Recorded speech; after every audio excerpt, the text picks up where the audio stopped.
Buenas tardes a todos y bienvenidos a esta jornada organizada por el Comité de Asuntos Marítimos del Instituto de Ingeniería de España.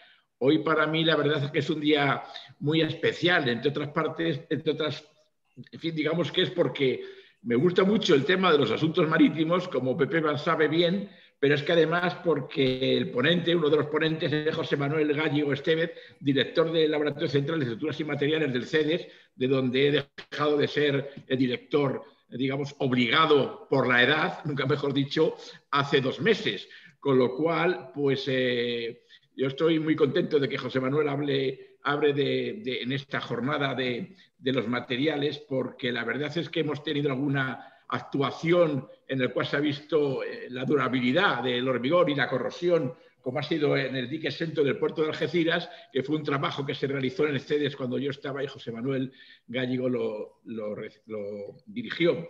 Con lo cual voy a intentar atender con la máxima expectación a la jornada. Poco más tengo que decir. Animar a los comités. Yo siempre desde la presidencia del instituto soy un hooligan de los comités técnicos, porque esto es lo que da vida al instituto, y acercar a la gente joven a que si no nos ve en directo, pues en el canal que tenemos de YouTube del propio instituto puede ver esta jornada a lo largo del tiempo. Muchas gracias, Pepe, por tu colaboración y por tu interés en apoyar todas las labores del instituto. Y nada más, te cedo la palabra, que vas a hacer una presentación como se merece la jornada. Muchas gracias a todos por existir. Y bueno, y en especial se me ha olvidado agradecer, aparte de a José Manuel Gállego, a José Luis Valverde y a Julio García Espinosa, que también nos van a ilustrar con sus conocimientos en esta jornada. Pues cuando quieras, Pepe como decía aquel, la tribuna es tuya. Vale. Muchas gracias, presidente. Buenas tardes a todos. Como ha dicho el presidente, este comité está enfocado fundamentalmente a temas marítimos y marinos. Nos ocupamos desde arriba, desde las energías renovables de origen marino, aunque se trate del viento, hasta lo más profundo que se pueda dentro de los mares, que además, como sabemos, vamos a conocer mucho más de Marte estos días, parece, que del fondo marino, que es lo que ahora está de moda, hablar de Marte. Pero entonces nosotros vamos a hablar de temas que son importantes, que nos han parecido importantes desarrollar como comité, y sobre todo con el estupendo apoyo del instituto, al que también nosotros, como miembros de un comité técnico, queremos ayudar. El tema de los materiales nos ha ocupado siempre. Esta jornada estaba prevista para marzo del año pasado. Desgraciadamente hubo que suspenderla por el problema del COVID, y después de todo este tiempo pues hemos decidido reavivarla, y claro, la reavivamos ahora de manera telemática, porque no se puede hacer de otra manera. Voy a hacer la presentación, pero antes sí quería decir una cosa muy breve, y es que ahora que se está hablando de la industria, de la organización productiva española, del modelo, eso que se lleva hablando desde hace un montón de años, del modelo productivo español, y que siempre se habla lo mismo y se contesta lo mismo, pero seguramente hay mucha gente que se sigue preguntando de qué se está hablando. Pues sí queríamos, por lo menos desde nuestra humilde aportación, intentar conseguir que este país, que es muy terrestre, a pesar de tener islas, empiece a convertirse en un país un poco más marítimo. Las cifras que cualquiera puede encontrar en las estadísticas económicas e industriales de España, pues muestran las que se pueden encontrar, porque claro, de los sectores menos favorecidos por la atención pública y política, muchas veces lo que se encuentra es poca información. Sobre todo de hasta qué punto el sector marítimo, y en especial, por ejemplo, el transporte marítimo, hace que la vida sea la que tenemos.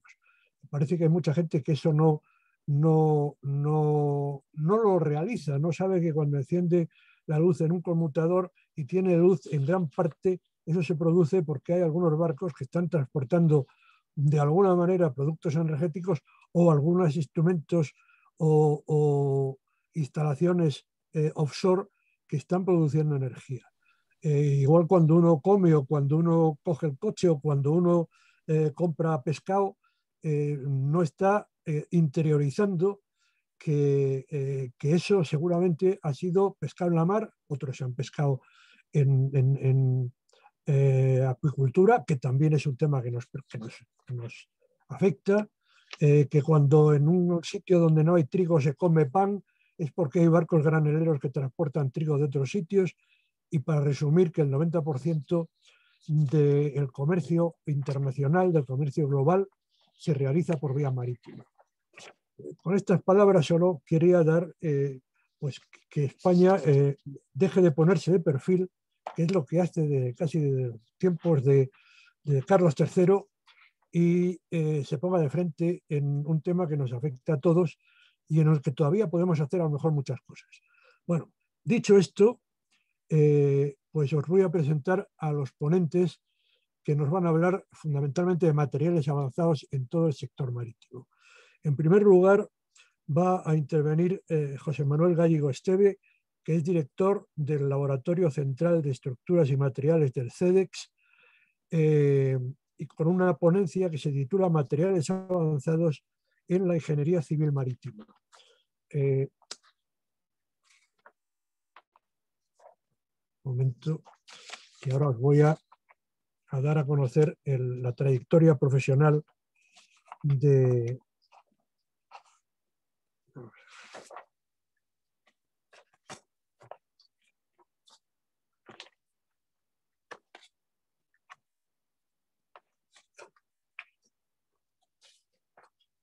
Bueno, José Manuel es ingeniero de caminos, canales y puertos.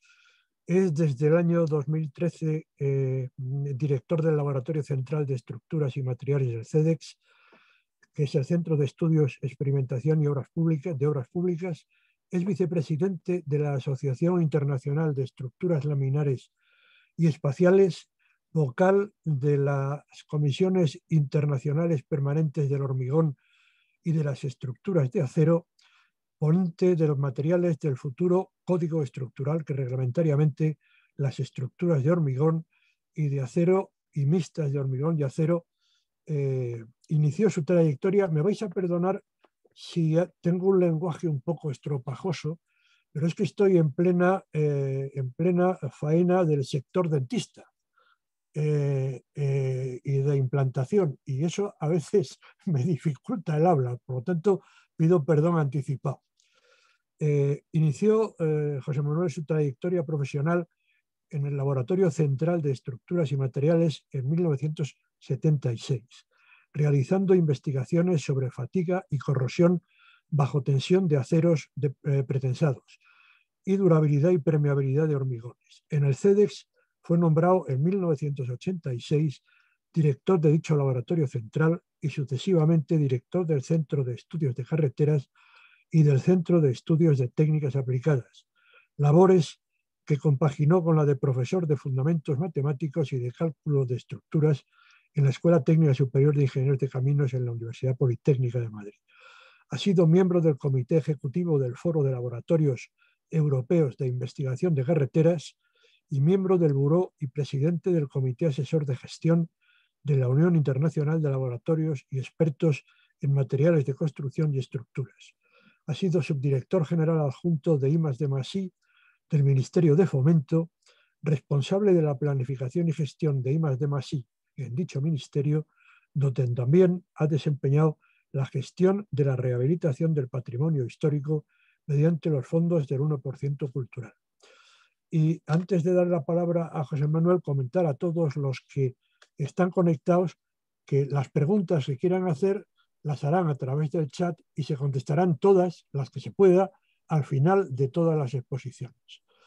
Sin otra cosa por decir, yo le cedo a José Manuel Gallego la palabra. Cuando quieras, José Manuel. Muchas gracias.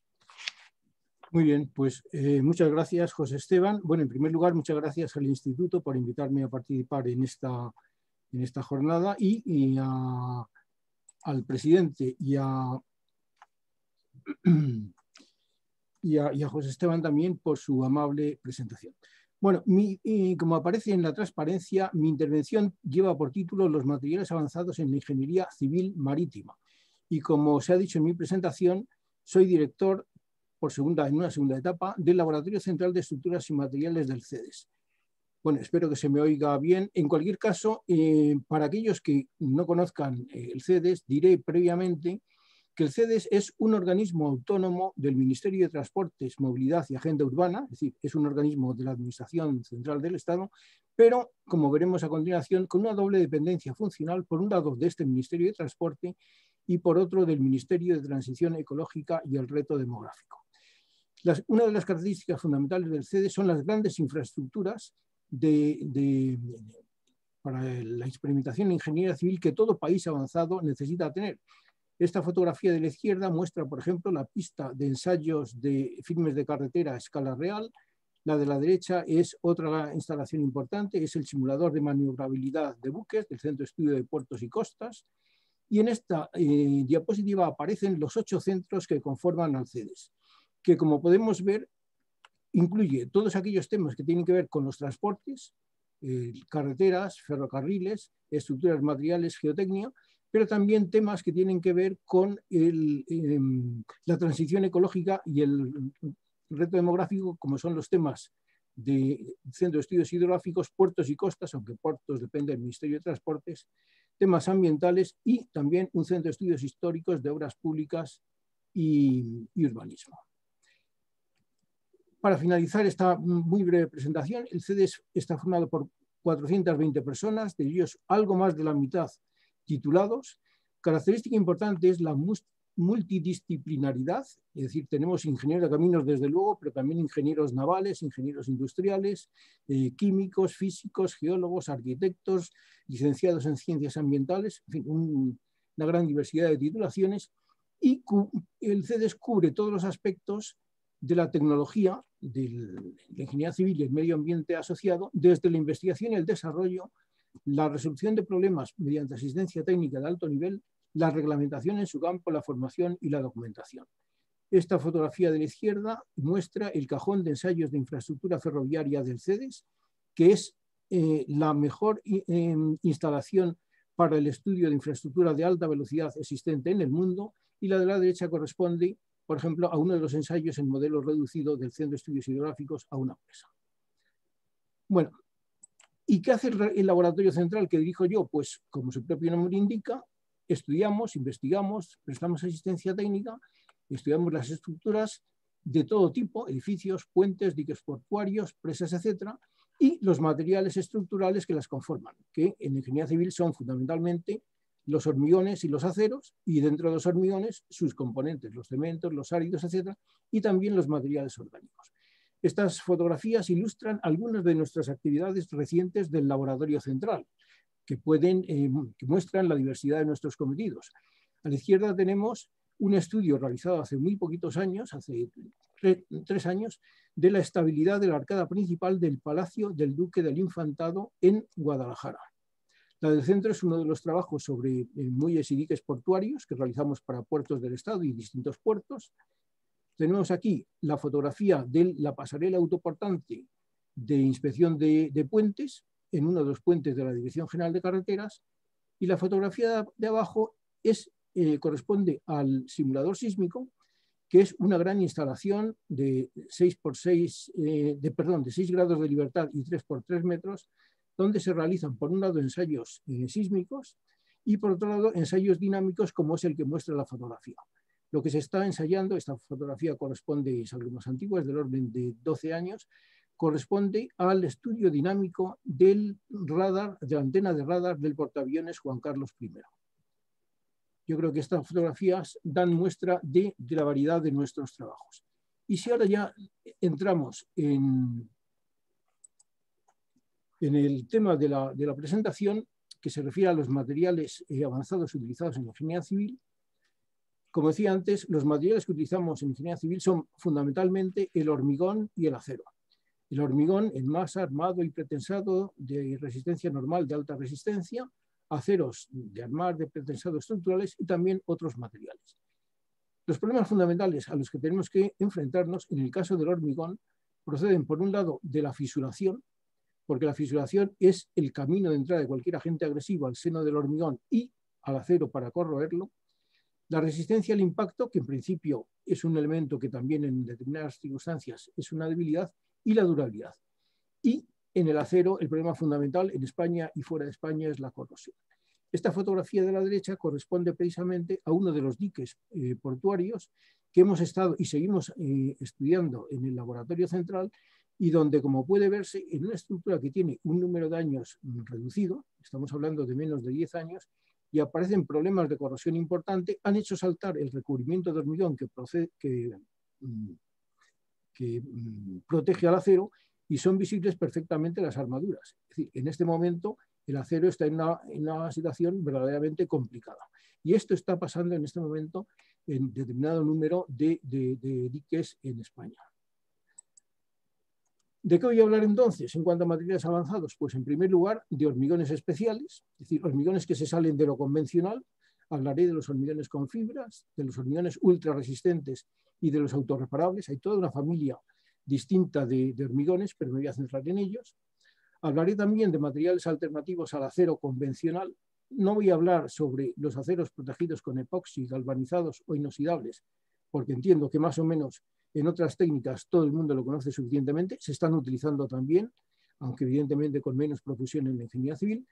Comentaré el pretensado mediante materiales alternativos, es decir, en lugar de aceros, mediante tendones de plástico reforzado con fibras, Fiber Reinforced Plastic, y también los materiales orgánicos para protección y refuerzo de estructuras. Comenzando, por tanto, por los hormigones reforzados con fibras de acero, aquí podemos ver una fotografía de las fibras. Se utilizan fibras con geometrías muy diferentes, rectas, dentadas, etcétera, onduladas, corrugadas. Generalmente se presentan y se añaden a la hormigonera encoladas para que a continuación la cola que llevan es una cola que con el agua del amasado del hormigón se disgregan y permiten que no haya amontonamiento de fibras y no se produzcan erizos. Es importante, es fundamental realmente la relación de aspecto, es decir, la relación entre la longitud y el diámetro, y desde ese punto de vista la relación óptima es entre 2,5 y 3, la relación óptima para que no se formen erizos y para que realmente las fibras sean efectivas en el hormigón. Veamos que la longitud de las fibras es corta, estamos hablando entre 3 y 8 centímetros de longitud, y por tanto el diámetro pues, es muchísimo más reducido. Y las dotaciones normales que se utilizan están entre 6 y 70 kilos por metro cúbico. Bueno, ¿y para qué los estamos utilizando? ¿Y por qué se utilizan? Bueno, se utilizan en ingeniería civil y no solo en estructuras marítimas, por un lado porque las fibras de acero aportan isotropía al hormigón, es decir, a diferencia del armado mediante mallas de acero o mediante armaduras longitudinales, las fibras se distribuyen de una manera que dan isotropía al hormigón, y eso en muchas ocasiones es muy importante. Por otro lado, como muestra la figura de la derecha, inferior derecha, que presenta el diagrama carga de formación de un hormigón, el hormigón normal sin armar tiene esta recta, es un material que es frágil, por tanto crece más o menos con una relación carga de formación recta hasta el punto en el que se fisura y entonces realmente se fragiliza y se rompe. Lo que el armado mediante barras de acero o mediante fibras aporta al hormigón es el incremento del alargamiento y la ductilidad, de tal manera que con un número suficiente, un volumen suficiente de fibras de acero, el diagrama que tendríamos a partir de la fisuración sigue creciendo. Entonces tenemos una mayor resistencia a flesotracción, tenemos también mucha mayor alargamiento a rotura, y tenemos además un área bajo la curva carga de formación o tensión de formación. Este área representa la energía hasta rotura. Entonces vemos que el aporte de fibras eleva de una manera muy importante la resistencia al impacto.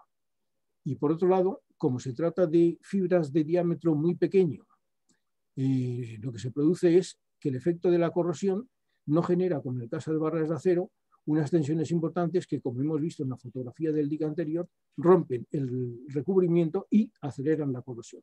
En el caso de las fibras de acero, el avance de la corrosión es mucho más lento porque las aberturas de fisuras es mucho más reducidos y porque además la profundidad de la fisuración es de apenas unos milímetros y no llega entonces para romperla. Se trata entonces, las fibras de acero dan ductilidad al hormigón, isotropía, capacidad de carga más allá de la fisuración, mayor resistencia al impacto y mayor durabilidad. Muy bien, ¿se pueden utilizar otras fibras? Sí, aunque en el tema portuario las fibras de acero son las que más se están utilizando.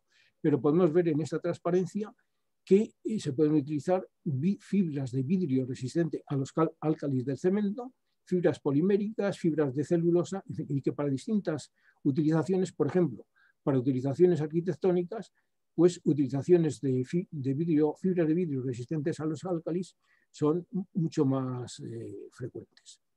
Pero como digo, en las estructuras, aplicaciones marítimas, las fibras de acero son hoy por hoy las dominantes. ¿Y se están utilizando realmente? Pues sí. Una primera utilización es en fibras, hormigones de fibras en puertos, en pavimentos portuarios, porque, sobre todo si se trata de terminales de contenedores, la resistencia al impacto es importante, la resistencia a la abrasión es importante, la resistencia a flesotracción es fundamental. En el caso de pavimentos, tanto de carreteras como de puertos, lo que domina no es la resistencia a compresión, como en pilares de edificios, sino la resistencia a flesotracción, y todo esto lo favorece. De tal manera que hormigones de fibras en puertos se están utilizando en España y en muchos países con profusión. El volumen de fibras viene a ser del orden del 1,5%, 2% del volumen de hormigón, y como vemos la resistencia al impacto es del orden de 3 a 10 veces del hormigón en masa. Esto, como digo, se está utilizando crecientemente, pero hay otras aplicaciones que se pueden utilizar, pues aplicaciones más sofisticadas son, por ejemplo, en diques, en dolos, por ejemplo, como muestra esta fotografía. Esto se trata de unos dolos en la isla de Lanai, en Hawái, donde el objetivo fundamental que se perseguía aquí con las fibras, que tampoco tenían un volumen muy importante, eran 3 kilos por metro cúbico, era, en el clima de Hawái, la reducción de la fisuración por el calor de hidratación. Entonces, estos dolos que han recibido varios premios en Estados Unidos se fabricaron con una relación de agua fría a hielo de 60 a 40. Y otra utilización importante es la de cajones flotantes para obras portuarias. Los cajones flotantes son estructuras que se fabrican en una instalación exterior al propio dique, se trasladan flotando mediante barcos y se instalan en su posición, utilizados para muelles o para diques. Y aquí debemos decir, por un lado, que los cajones flotantes para obras portuarias, en esta aplicación, España es, junto a Japón, los 2 países líderes del mundo. Que en España los primeros cajones flotantes se construyeron nada menos que en 1932 y 1945, pero son testimoniales. Que de hecho es a partir de 1980, con el dique muelle del Sagrado Corazón en Tarifa, cuando empieza la etapa moderna de la utilización de cajones flotantes en España. De hecho, en 1990 se empiezan a construir diques verticales mediante cajones con alturas importantes, como es el dique de Reina Sofía en Las Palmas, 26 metros, el de Cartagena, 28 metros. Y en el año 2006, Puertos del Estado ha producido, y ahí también ha estado el CEDES, un manual para el diseño y la ejecución de cajones flotantes de hormigón armado para obras portuarias.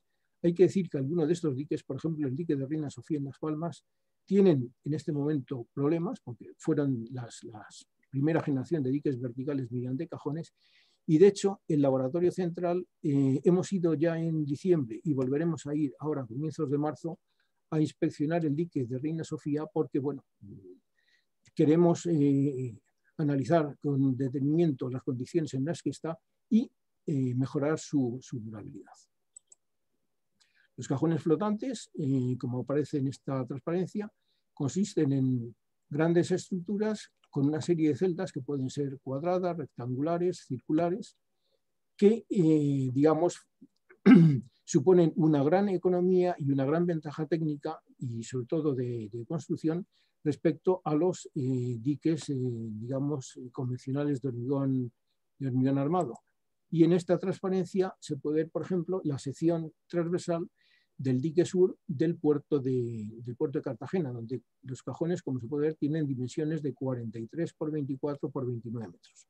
Bueno, en los cajones flotantes, que en principio se han construido siempre mediante hormigón convencional, hormigón con armaduras de barras o de mallas, se está en este momento trabajando para sustituir el hormigón convencional por hormigón con fibras de acero, porque eso tiene ventajas importantes, ventajas de construcción, ventajas de reducción del tiempo de construcción y ventajas de economía y de facilidad del procedimiento constructivo.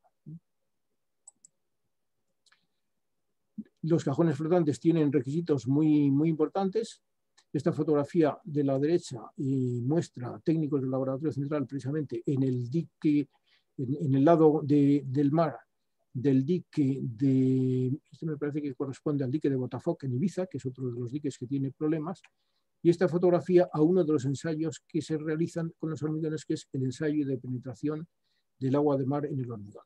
Se trata de estructuras muy costosas, con un índice de repercusión económica, según el manual del Puertos del Estado, que en muchos casos es alta, deben tener una vida útil de 50 años y, por tanto, los problemas que hemos encontrado y estamos encontrando en algunos casos con 10, 15, 20 años, pues realmente es un elemento, es un asunto que hay que investigar y hay que intentar mejorarlo, y en eso precisamente es en lo que estamos. Como decía antes, el Laboratorio Central está en este momento trabajando para Puertos del Estado en una serie de diques flotantes, por un lado para entender lo que está pasando, para promover procedimientos adecuados de mejora de su durabilidad y también para, en un futuro relativamente próximo, modificar el manual de estos cajones el manual de proyecto de construcción de estos cajones para hacerlos más duraderos.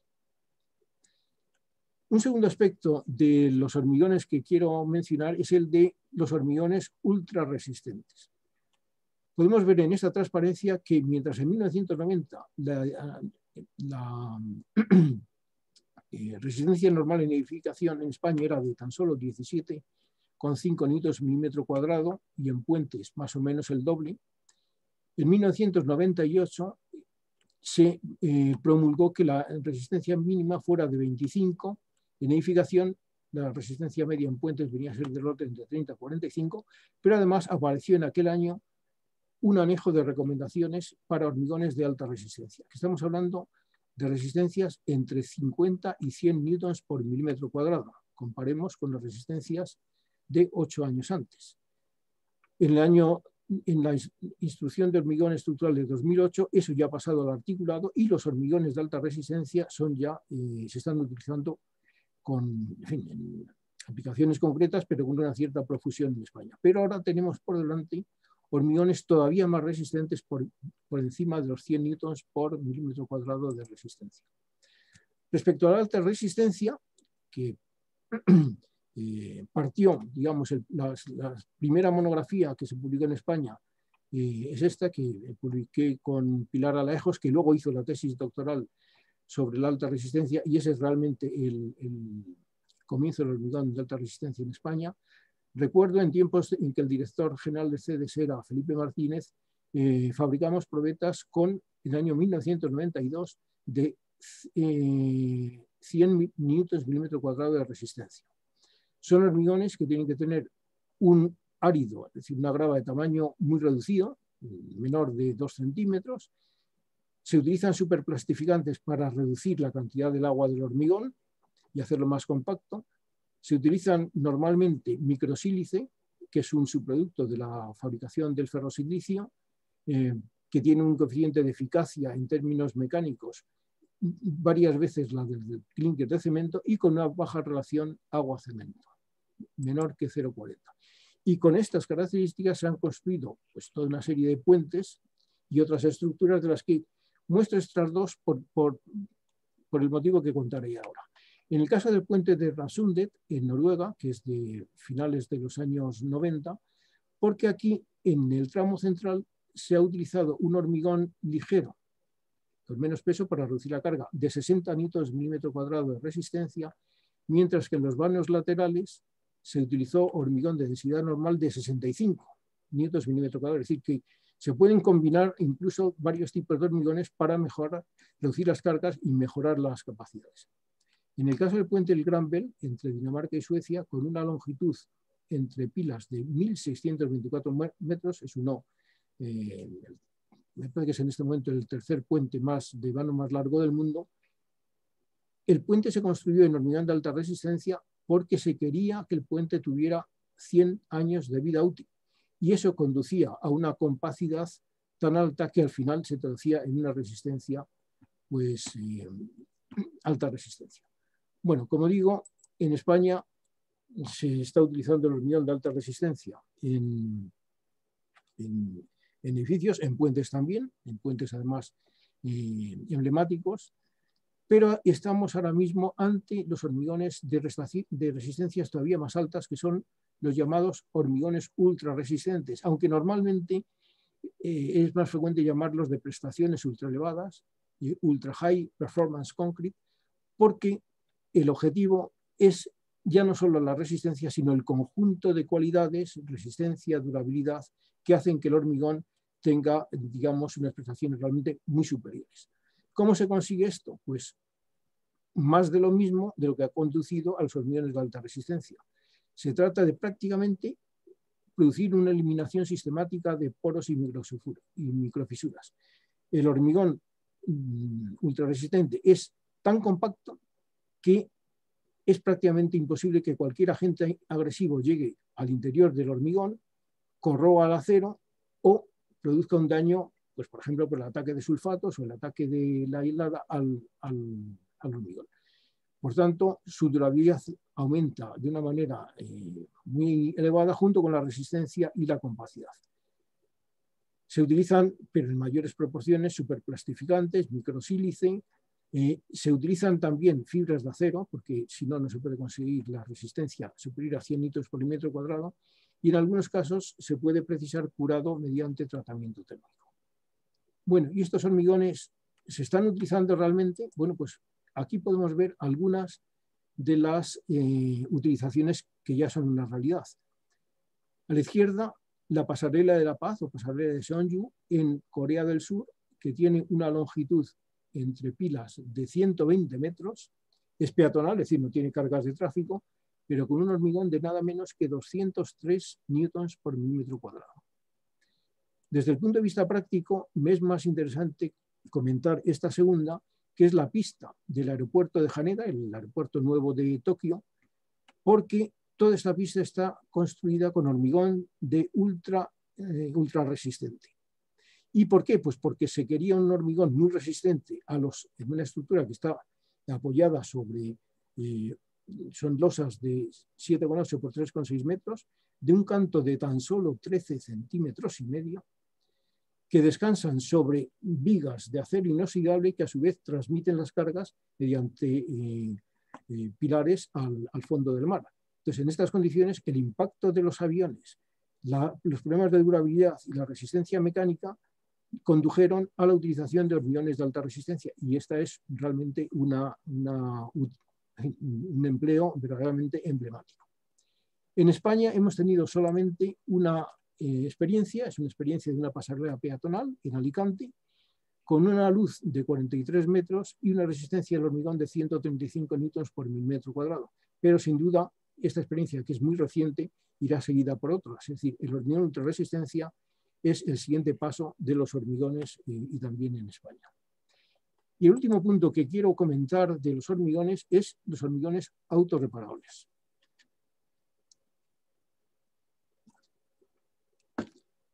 Estos hormigones corresponden a una idea nueva, que es, dado que en los hormigones, sobre todo en los hormigones convencionales, las fisuras son un problema y son el camino de entrada de cualquier agente agresivo al seno del hormigón y del acero, ¿podríamos conformar hormigones que se autosellaran cuando aparecen fisuras? Bueno, esta es la idea detrás de los hormigones autorreparables, tema que está ahora mismo de investigación, es decir, aquí sí que no hay experiencias concretas, y donde el laboratorio central del CEDES hemos hecho un primer trabajo piloto sobre la utilización de resinas. Se trata de lo siguiente.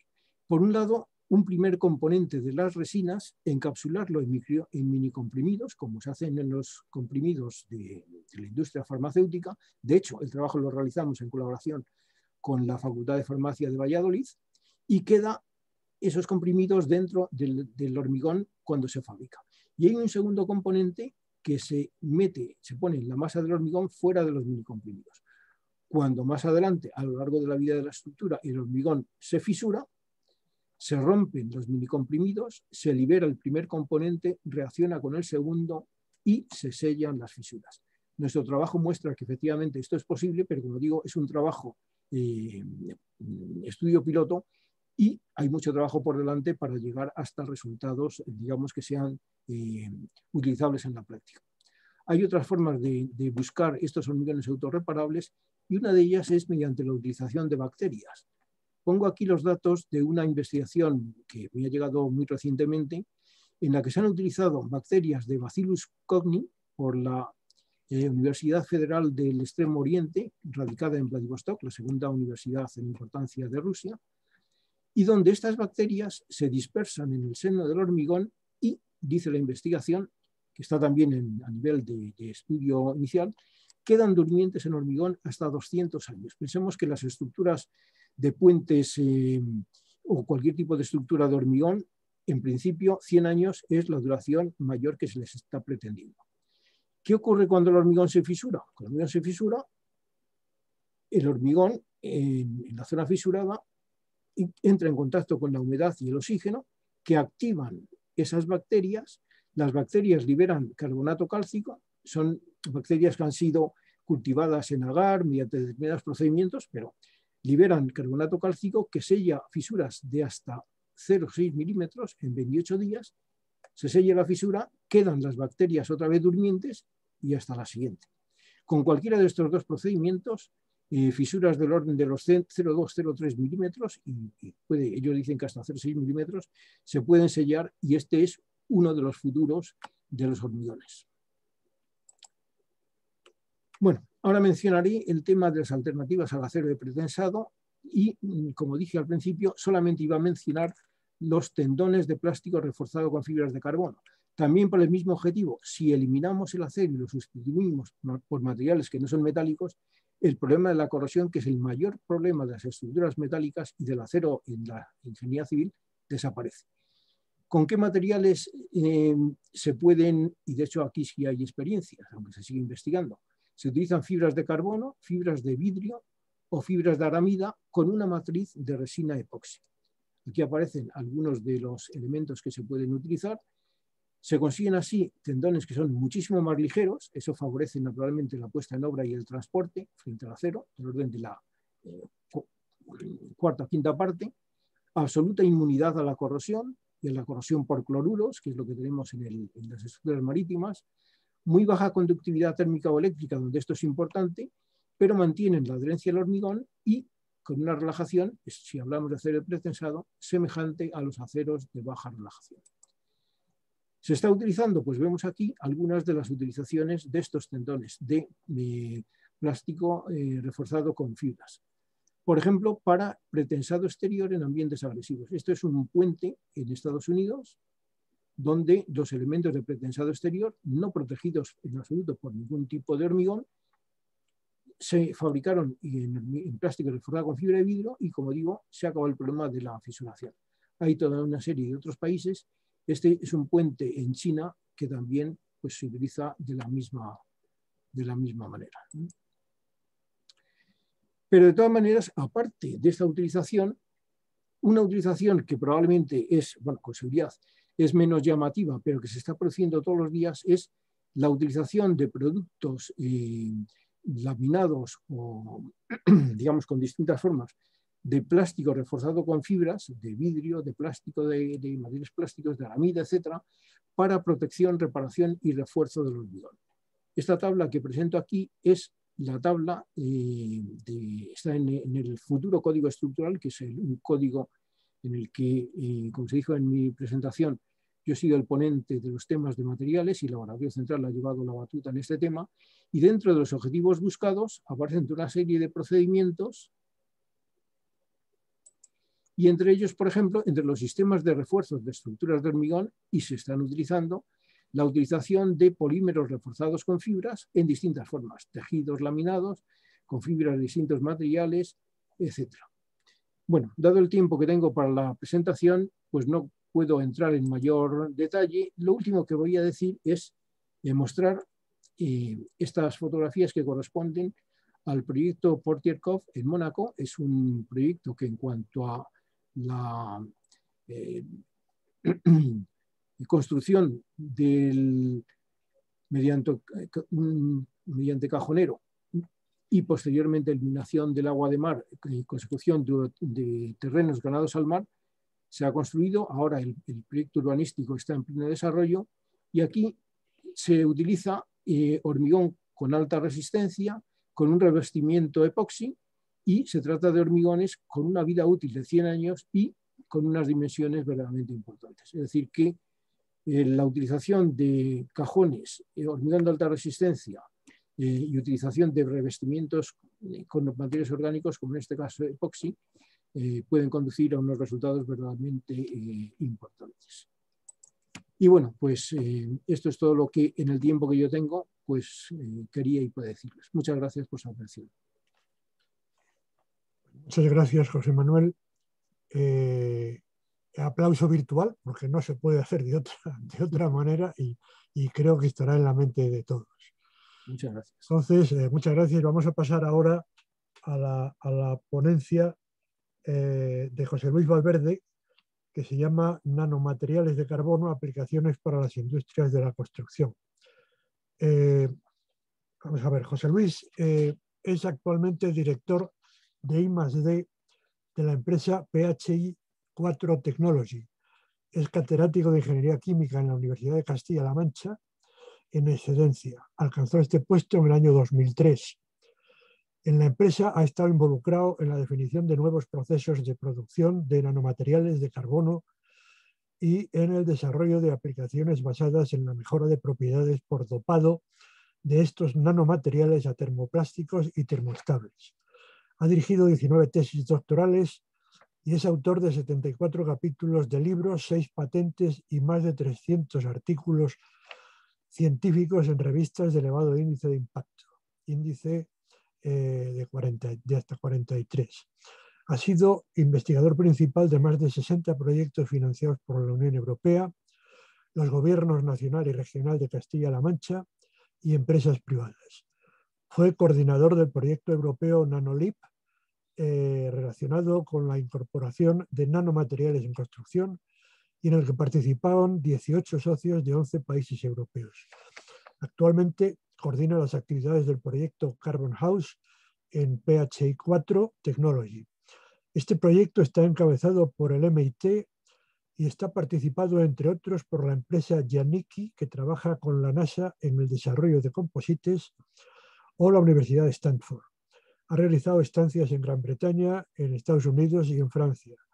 Ha sido profesor invitado por la Universidad Claude Bernard Lyon de Francia. Está acreditado como catedrático en el área de Ingeniería de Procesos por la República Francesa y ha recibido varios premios, entre los que destaca el otorgado en el año 2009 a la innovación por el Gobierno Regional de Castilla-La Mancha. Recientemente ha aparecido en la lista de investigadores más influyentes a nivel mundial que elabora la Universidad de Stanford.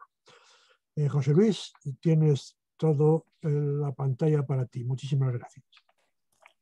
Muchas gracias, José. Voy a compartir. ¿Me veis la pantalla? Sí. Perfecto. Voy a ver aquí. Esto es. Bueno, lo primero de todo, quisiera agradecer al Instituto por la invitación y especialmente al presidente y a ti, José, por las facilidades que me habéis dado para poder aparecer en esta sesión. Y no quiero olvidar tampoco a Alejandro Zorzo, que es la persona que de alguna forma ha sido un poco la impulsora de que yo pueda estar presentando esta ponencia sobre nanomateria de carbono.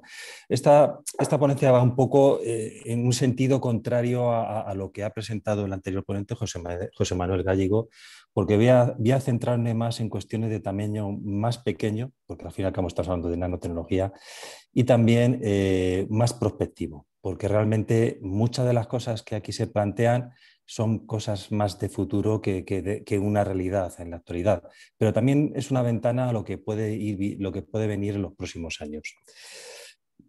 Bien, he dividido mi presentación en los siguientes puntos: una pequeña introducción a lo que es la empresa, Fit4Tech, una idea genérica de lo que es la nanotecnología, sobre todo en cuestión de tamaños, porque muchas veces se habla de nanotecnología, pero nunca se hace referencia a los tamaños que ello implica.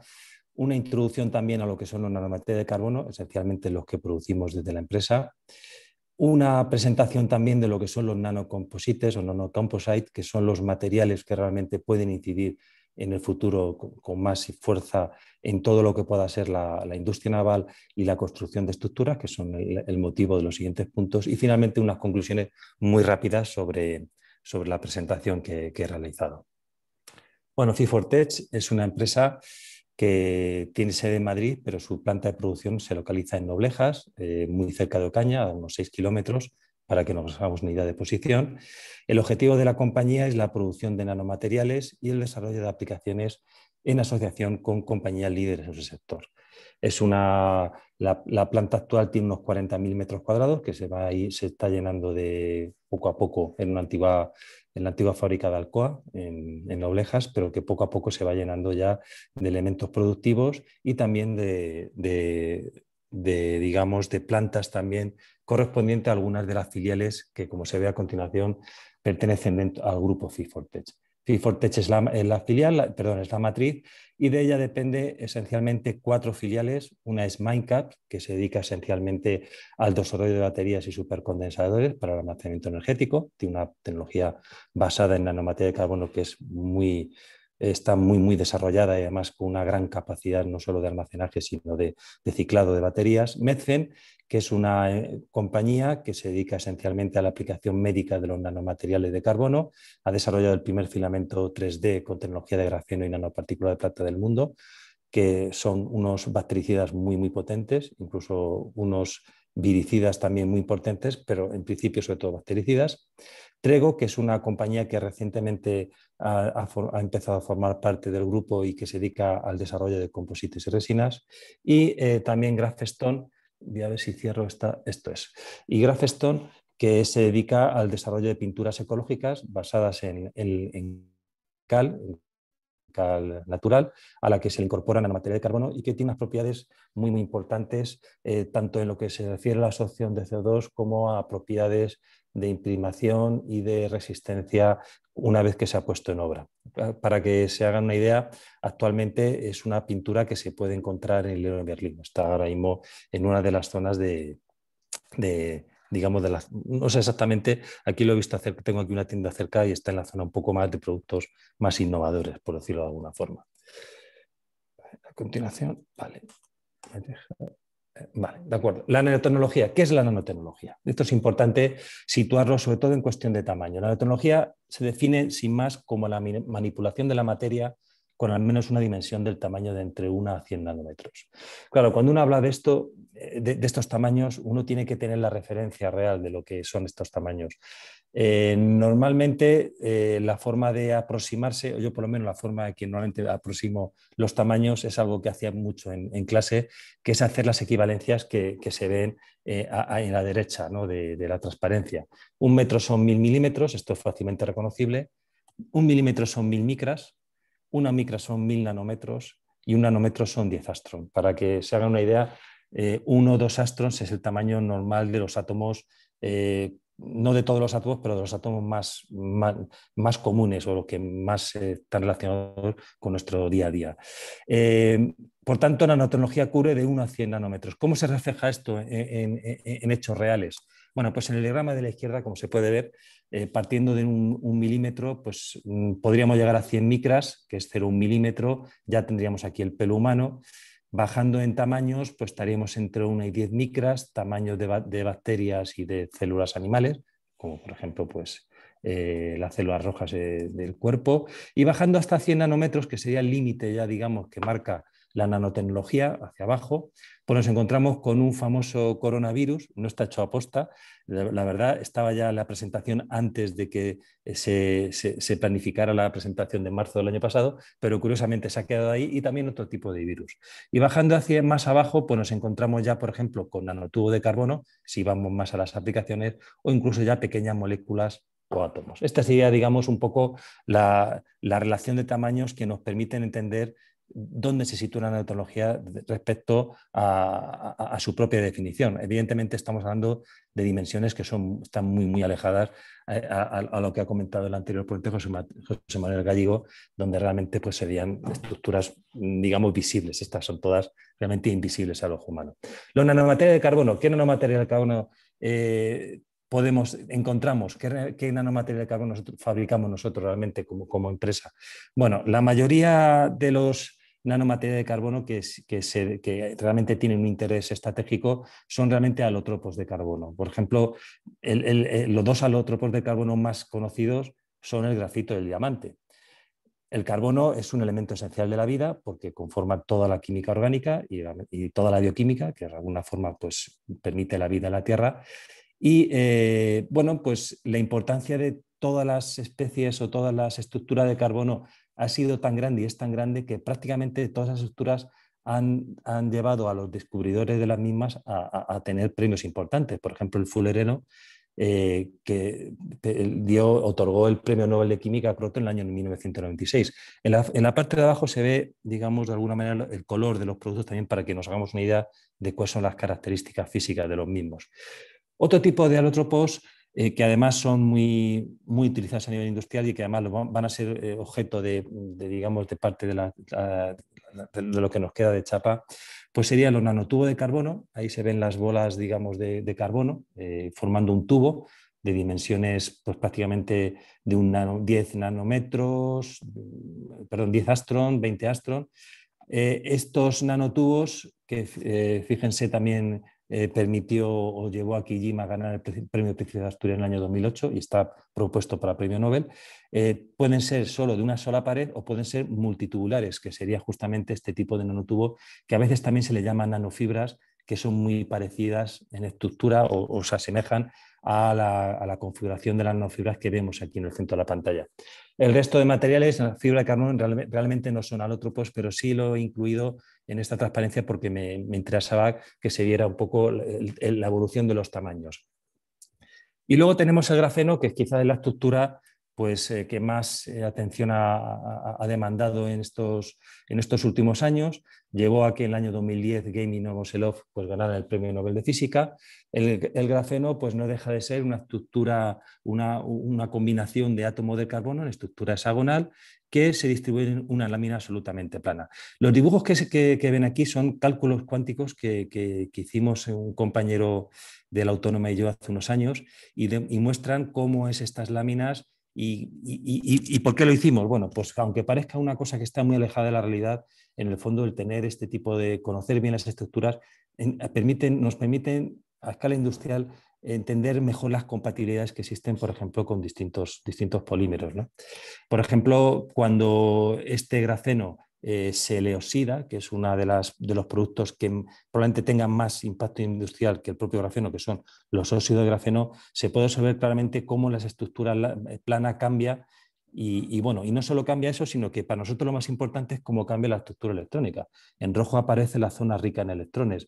Esto parece una cosa, un juego casi más de físicos, pero en realidad conocer esto a nosotros nos ha ayudado mucho a entender muy bien la formulación de composites y a desarrollar composites de interés industrial. Bueno, aquí, por ejemplo, en esta transparencia estamos ya también en una escala súper pequeña. Presento, digamos, los materiales que fabricamos y que podemos fabricar. Por ejemplo, en la parte de la izquierda, aquí tendríamos grafeno puro, sin más, es una sustancia que tiene un módulo elástico muy elevado, es el que mayor módulo elástico de todos los productos, o de todos los productos de la naturaleza, y una elevada conductividad eléctrica y térmica. Y aquí, por ejemplo, presentamos un grafeno monocapa depositado sobre una placa de níquel, de una calidad muy grande. Bueno, este sería un análisis Raman que demostraría esa calidad. Debajo tenemos el precursor del óxido de grafeno, que es el óxido de grafito, que como se ve tiene una estructura bastante laminar, que luego al esfoliarlo puede dar las láminas de óxido de grafeno. Como se puede ver, es bastante transparente, un 97%. Y luego tenemos otras estructuras como la nanosfera de carbono y la nanofibra de carbono que se pueden, digamos, fabricar con distintas geometrías internas, ¿no? De tipo platelet, o tipo fishbone, espina de pescado o tipo ribbon, en función de cómo se organizan las láminas de átomo de carbono, que no sé si la aprecian, pero se ve ahí como unos puntitos en la transparencia. Bueno, los nanomateriales de carbono prácticamente todos tienen unas propiedades físicas realmente destacables, pero tenemos que tener en cuenta una cosa, siempre digo lo mismo. Una cosa es tener un material maravilloso, pero estos materiales maravillosos se mueven en la nanoescala, y otra cosa es cómo lo hacemos que estos nanomateriales maravillosos pues lleguen o puedan ser utilizados en nuestra macroescala, en la escala visible, ¿no? Ya no solo a nuestro tamaño, sino tamaños tan importantes como los que se han representado en la anterior ponencia de puentes, etcétera. Hay que tener en cuenta que cuando se utilizan estos nanomateriales combinado con otros para alcanzar estas escalas, muchas de las propiedades se pierden, pero de alguna forma, si nosotros somos capaces de mezclar bien estos nanomateriales dentro de la matriz, que luego después va a ser la base de otras aplicaciones, podemos alcanzar propiedades mecánicas y eléctricas y térmicas muy interesantes. Las nanomaterias de carbono prácticamente se utilizan en cualquier rama técnica, cualquier aplicación técnica, desde la parte naval, aeronáutica, energía, transporte. Bueno, aquí hay una representación genérica de todas las posibles aplicaciones que podemos encontrar de los nanomateriales. Bueno, nosotros, desde el punto de vista empresarial, lo que hemos detectado es que realmente el principal uso que le podemos encontrar a los nanomateriales es en los nanocomposites. ¿Sí que es un nanocomposite? Bueno, para poder entender lo que es un nanocomposite, definamos un composite que ya se ha definido previamente, pero bueno, un poco por reforzar esa definición. Un composite no deja de ser materiales compuestos, y realmente un composite sería esa la palabra, constituido por un refuerzo fibroso, que ha estado muy bien explicado en la anterior ponencia, y una matriz que puede ser de tipo polimérico, cerámico o metálico. Bueno, un nanocomposite en realidad sería la aportación de ese nanomaterial a la matriz, es decir, la matriz polimérica esencialmente aportaríamos un nanomaterial. Esto generaría lo que se denomina el nanocomposite, que combinado con el refuerzo fibroso originaría el composite final. Los nanocomposites conducen a composites con estructuras ligeras y resistentes, pero hay un hecho muy claro, que es que para poder conseguir eso hay que tener una muy buena dispersión del nanomaterial, que al final determina la propia funcionalidad de la materia o la aplicación final. Esta es una de las partes que nosotros más trabajamos y que yo creo que lo tenemos muy conseguido, muy desarrollado. Y para entender bien el concepto de dispersión, quizá me estoy deteniendo mucho en conceptos básicos, pero creo que luego después puede ser interesante si pensamos en aplicaciones futuras. Conviene que los materiales estén muy, muy dispersos. Si el grafeno es una lámina, interesa que para poder aprovechar al máximo sus propiedades, que esas láminas estén lo más separadas posibles y que interaccionen lo más posible con la matriz, en este caso polimérica. El problema del grafeno es que tiene mucha tendencia a apilarse, es decir, realmente la estructura más estable del grafeno es el grafito. El grafito no deja de ser un apilamiento de láminas de grafeno, es una estructura superestable. Por tanto, si no somos capaces de hacer una buena mezcla, podemos conseguir que el grafeno se apile, y eso al final puede ser un punto de ruptura porque la interacción entre láminas es muy, muy débil. Lo mismo ocurre, por ejemplo, con las nanofibras o el nanotubo de carbono. Lo que se desea es que se tenga una gran dispersión, pero es cierto, y aquí estamos en la parte B, que cuando estos materiales se producen es muy normal que aparezcan madejas, y estas madejas, si se integran dentro de un polímero, también van a generar un punto de ruptura bastante directo, y eso puede provocar pues, que al final la aplicación pues, no se beneficie de la presencia de estos nanomateriales. A veces, cuando el contenido en nanofibra, nanotubo es muy grande, se puede llegar a producir una conexión entre las distintas fibras. Es lo que se denomina el percolation threshold, y se observan fenómenos muy curiosos.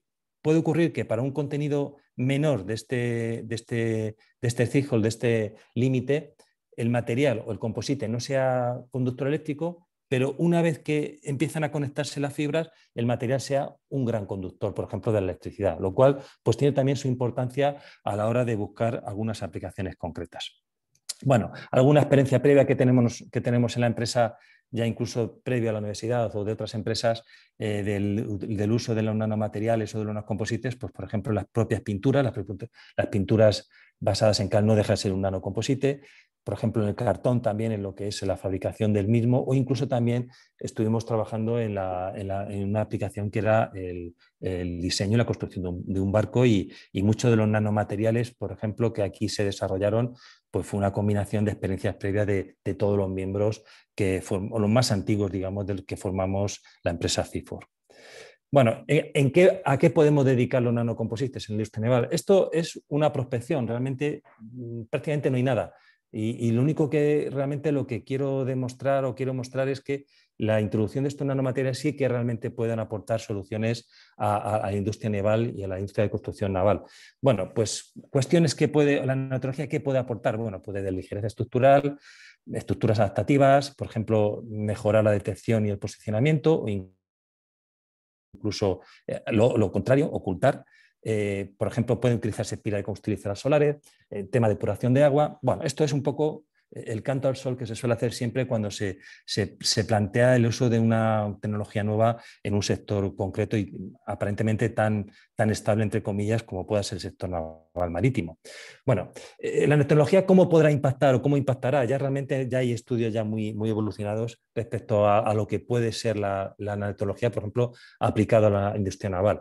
Bueno, pues puede aportar efectos estructurales importantes el hecho de utilizar nanocomposites, y hay estudios ya muy desarrollados y muy repetidos, puede lograr, por ejemplo, que los cascos de barcos y estructuras offshore sean más ligeras. Por ejemplo, se ha visto que una reducción de un 10% del peso en un vehículo puede provocar una reducción del consumo de combustible entre un 6 y un 7%, lo cual evidentemente genera menos emisiones, no solo de CO2, sino de otro tipo de contaminantes que son incluso peores que el propio CO2. Por ejemplo, también se está viendo la posibilidad de que se utilice en tarea de mantenimiento la impresión 3D, que luego comentaré, ensuciamiento por organismos, que es un gran problema que suele aparecer en los cascos de los barcos. Por ejemplo, una de las experiencias que tenemos justamente en el barco que hemos visto antes, es que la incorporación de nanomateriales al casco del barco pues provocó que durante 6 meses al menos, que es la noticia máxima que yo tenía, no fue más allá, por razones que no vienen al caso, se observó que el casco en ningún caso se le tuvo adherencia de ningún tipo de organismo vivo, etcétera, que suele ser lo habitual en estos casos, ¿no? Hoy, por ejemplo, la corrosión galvánica, que es otro efecto también que se ha comentado anteriormente y que normalmente, pues en algunos casos se suele utilizar todo el sacrificio. Bueno, pues también se ha visto que la incorporación de nanomateriales no solo prevé la corrosión en algunos casos, porque también puede actuar como propios electrodos de sacrificio, sino que también, generan un efecto sinérgico sobre los propios electrodos de sacrificio que se pueden incorporar. Bueno, estas son cuestiones que están muy en la ciencia básica, pero bueno, que pueden ser de interés. ¿Qué nanomateriales y qué fabrican FI y dónde pueden ir? Pues, por ejemplo, aquí tengo una figura no voy a comentarla en detalle, pues no tengo mucho tiempo, pero sí que se vea que realmente los distintos nanomateriales pues pueden utilizarse para mejorar digamos, la resistencia estructural de plataformas, etcétera, elementos constructivos, con un menor peso, sin merma de resistencia mecánica. Por ejemplo, los materiales de carbono pues, tienen una gran capacidad de absorción de señales, eso puede ser un bueno para la antidetección.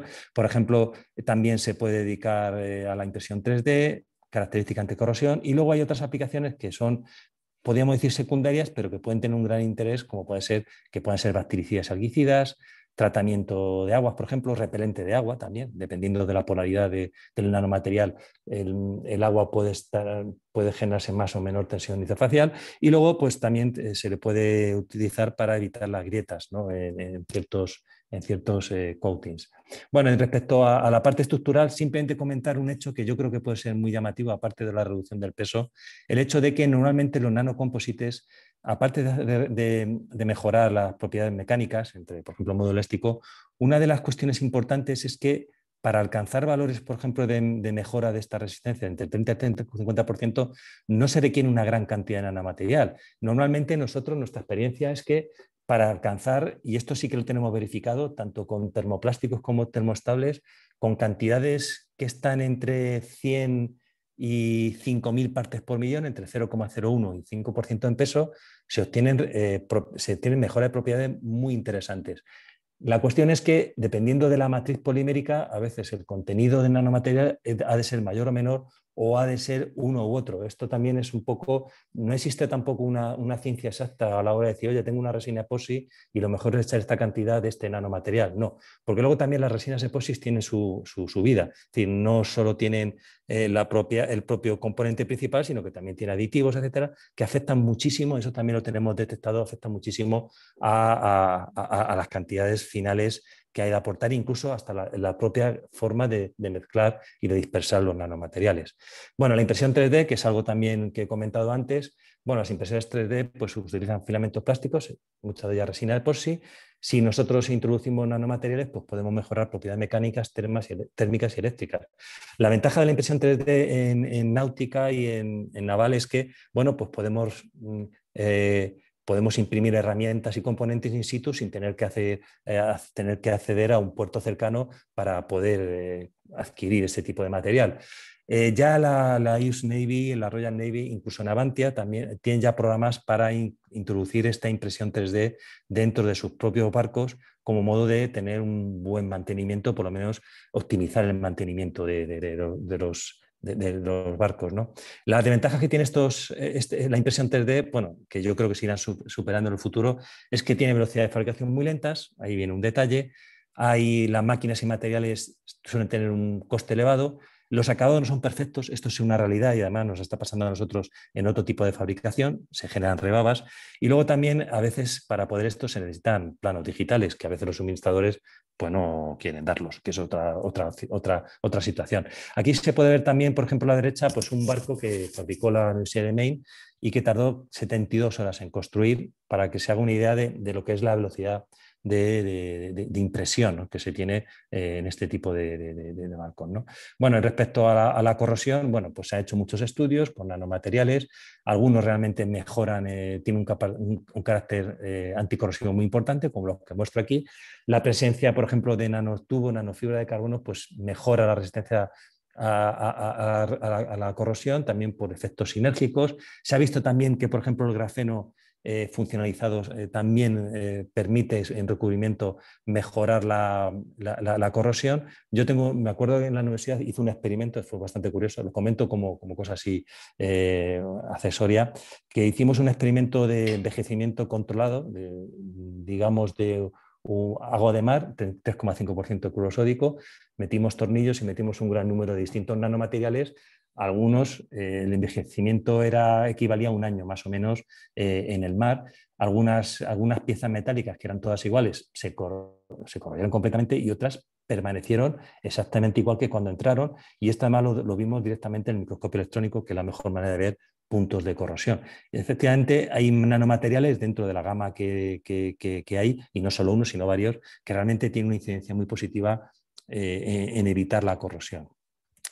Y bueno, para ya casi terminar, pues quiero comentar también algo sobre los nanocomposites aplicados a la construcción de estructuras marinas. Hay tres ámbitos de uso: estructura en todo lo que es la parte mecánica para generar o para producir estructuras más ligeras, desarrollo de coating protectores, equivalente a lo anterior, y también una cuestión bastante curiosa que vi hace unos años, que es para la detección de fracturas internas dentro de la estructura de hormigón.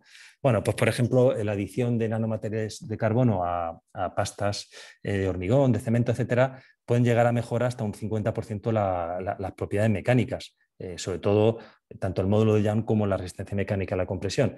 Y a mí me gusta mucho enseñar esta foto porque aquí se ve, y además es una foto parecida a la que se ha comentado anteriormente, con las fibras. No recuerdo muy bien, José Manuel, qué material era, pero recuerdo que las nanofibras pueden actuar también una especie como de puente entre las fracturas, un poco sosteniéndolas, evitando que progresen, ¿no? Es decir, no es el efecto de rellenado que pueda tener la microencapsulación, pero sí de alguna manera puede ayudar a que eso a que no progrese más. Bueno, el tema de los coating pues es exactamente igual que lo comentaba antes, bueno, que una materia de carbono pueden ayudar a evitar la corrosión, bien por efecto sinérgico o bien por el hecho mismo de que ellos tienen esa capacidad. Y la última cosa que quería hablar pues, es la detección de fracturas internas de estructura de hormigón.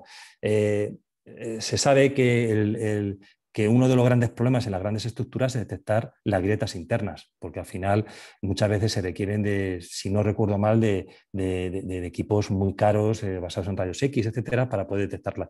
Bien, pues este es un estudio muy curioso en el que lo que se hacía era generar unos testigos que estaban dopados con nanomateria de carbono, eran conductores, y que se introducen dentro de la propia estructura de hormigón, de tal manera que, bueno, al ser conductores eléctricos, cualquier rotura que haya interna, que no sea detectable a simple vista, va a provocar un cambio de resistencia eléctrica. Bueno, pues si esa resistencia eléctrica alcanza un valor es porque realmente internamente hay unas fracturas no detectadas que son realmente importantes. Bueno, pues esa es una de las posibles aplicaciones que están estudiando y que es de un estudio, pues podemos decir que bastante reciente. Bueno, y simplemente para como conclusión, bueno, existe un gran potencial de desarrollo de los nanomateriales en el sector naval y de construcción naval y marítima, y evidentemente simplemente comentar que nosotros como empresa tenemos una gran experiencia en la síntesis de nanomateriales, por supuesto, pero también en la producción de nanocomposites que pueden emplearse para muchas aplicaciones, que es realmente lo que nosotros estamos ahora desarrollando. Y ya no les aburro más, muchas gracias por su atención y espero que bueno, haya sido un poco claro, no les haya despistado demasiado con muchos conceptos que a lo mejor pues les ha rebotado un poco de más cuando no ha sido demasiado lineal en muchos aspectos, pero bueno, espero que por lo menos les haya abierto un poco la mente a este mundo de la nanotecnología y esencialmente de la nanomateria de carbono. Muchas gracias.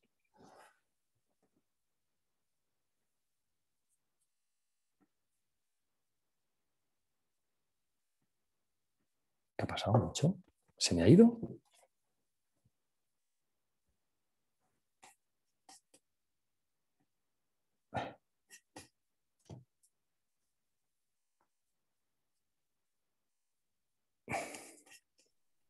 Sí, ¿se me oye? Se le oye perfectamente. Se oye perfectamente, José Luis. José Esteban, Pepeban, ¿vas a decir algo? A ver. Vamos a ver. Sí, sí, yo estoy oyendo. ¿Se me oye a mí? Sí, Sí, sí, sí. A ver, ¿se me oye? sí, Sí, sí me oye. sí. Bueno, pues nada, darle las gracias a José Luis. Sí, Se ha perdonad, es adelantado que y lo agradezco. disculpar. Agradecer a Alejandro Zorzo que haya sido el Perdón, intermediario. Alejandro, ahora te hablo. ¿Se me Sí, oye? sí, sí, perfectamente. ¿Se me oye? ¿Se me Sí. oye? Bueno, el intermediario del que hayas podido dar esta interesante charla aquí. El abrazo, el aplauso virtual, como es lógico. Y ya quedamos ahora la última ponencia y después ya veo que hay algunas preguntas para contestar. El siguiente ponente, Oye, este un comité momento, José está Esteban. formado... Sí. Oye, un momento, os interrumpo, es que tengo que abandonar la reunión. Dar las gracias a los ponentes y nada, muchísimas gracias a todos, está siendo interesantísimo, pero tengo que abandonar la reunión, nada más. Un abrazo. Muy bien, hasta luego. Muchas gracias, un abrazo, presidente, y entonces clausuraré tu nombre cuando acabe esto. De acuerdo, Gracias, Pepe, gracias.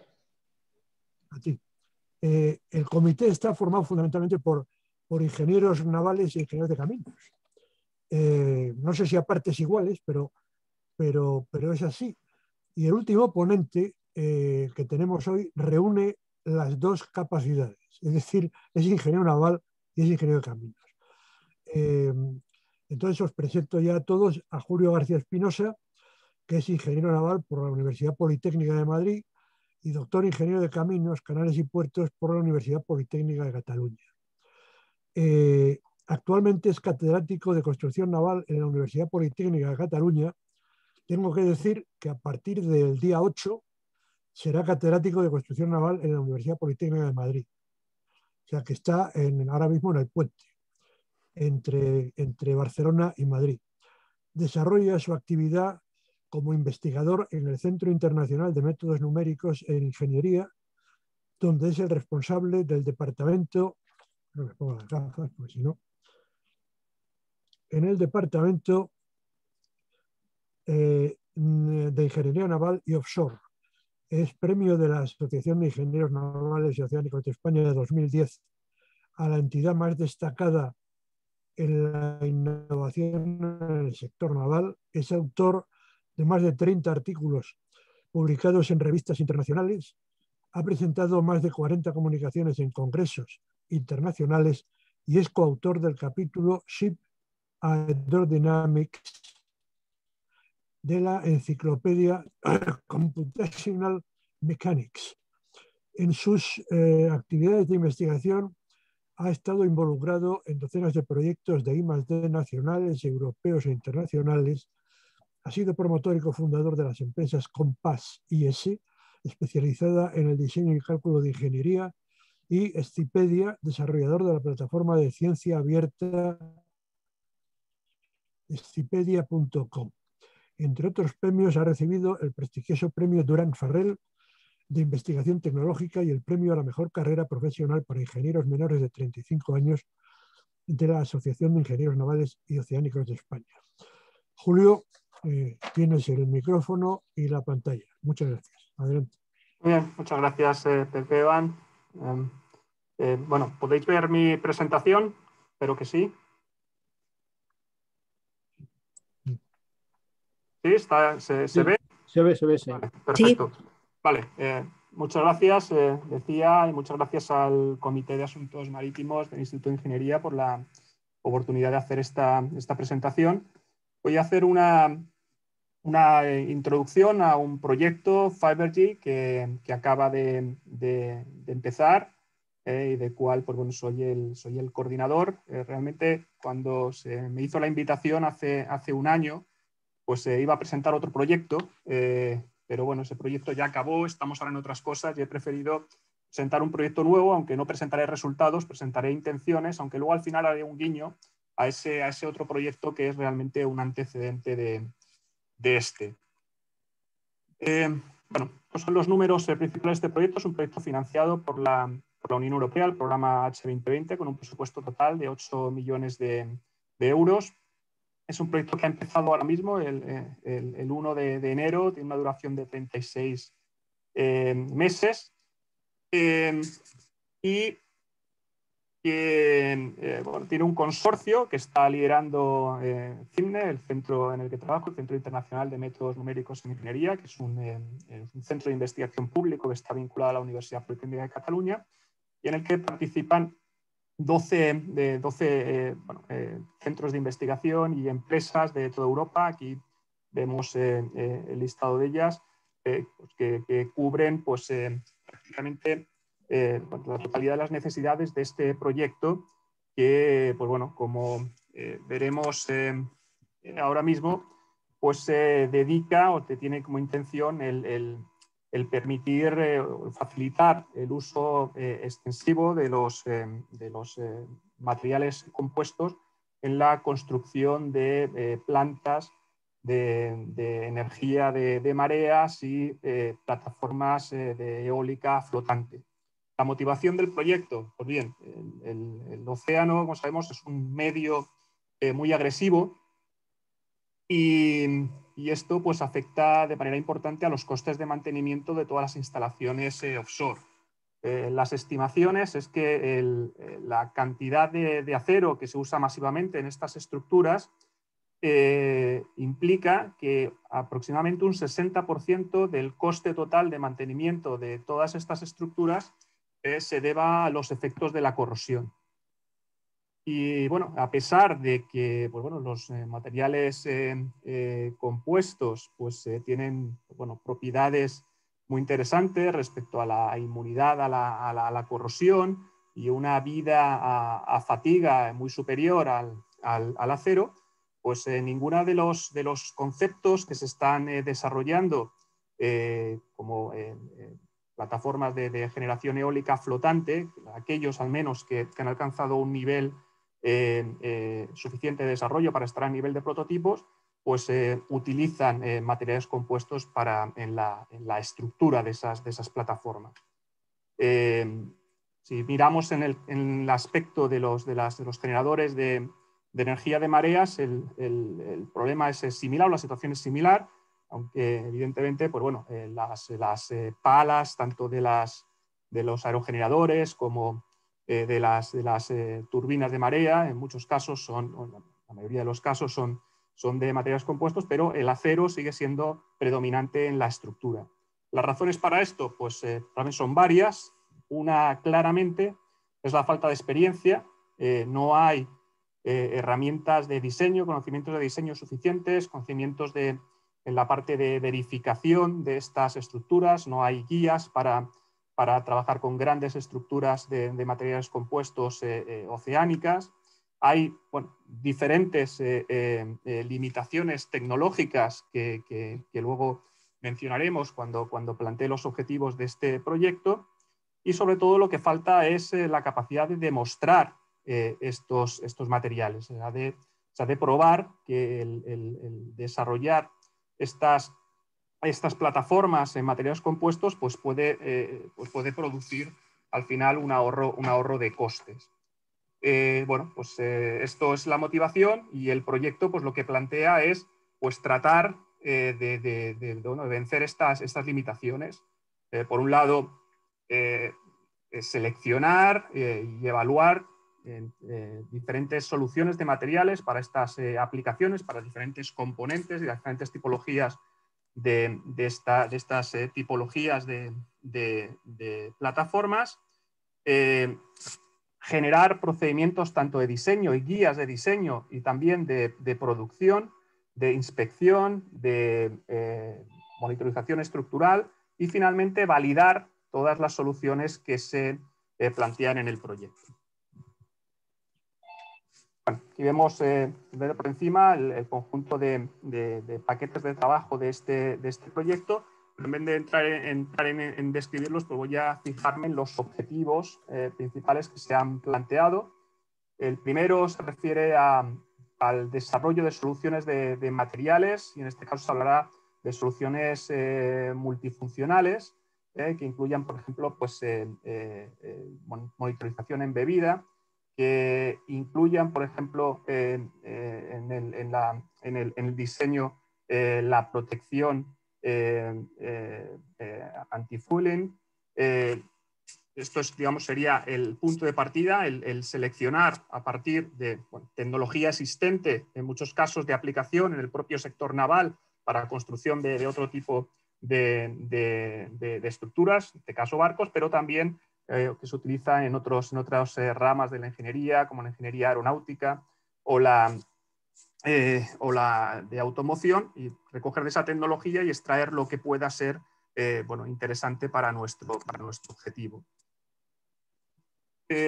Luego está la parte de construcción. Evidentemente, el construir plataformas que tienen un gran tamaño implica analizar todas las técnicas de manufactura de los diferentes elementos, y también las estrategias de producción modular y de ensamblado de los módulos de estas plataformas. Hay que concebir todo el proceso constructivo de una de estas plataformas en materiales compuestos. Y desde un punto de vista práctico, y para facilitar pues, tanto el desarrollo de todos estos aspectos de ingeniería que se plantean en el proyecto, pues lo que nos hemos planteado es enfocarnos en dos conceptos existentes que están diseñados en acero y rediseñarlos en materiales compuestos y utilizarlos como referencia para construir, para luego generalizar los resultados que obtengamos en el proyecto. Luego presentaré un poco estas plataformas, pero no son la plataforma W2Power de Nerocean y una turbina rotatoria o giratoria de la empresa Type-Tech. Además de todo lo anterior, también vamos a trabajar en el desarrollo de herramientas de cálculo y verificación.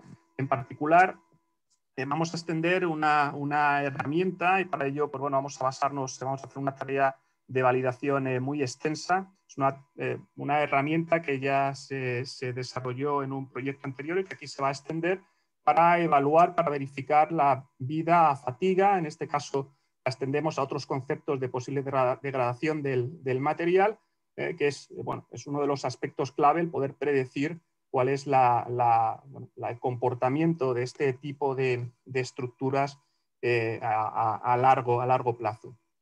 Y esto, pues bueno, además vamos a trabajar en desarrollo de modelos estructurales, modelos de órdenes reducidos, que aprovechen técnicas de Machine Learning para generar pues, sistemas de monitorización estructural de estas plataformas. Luego está una parte importante, que es el tema de las guidelines.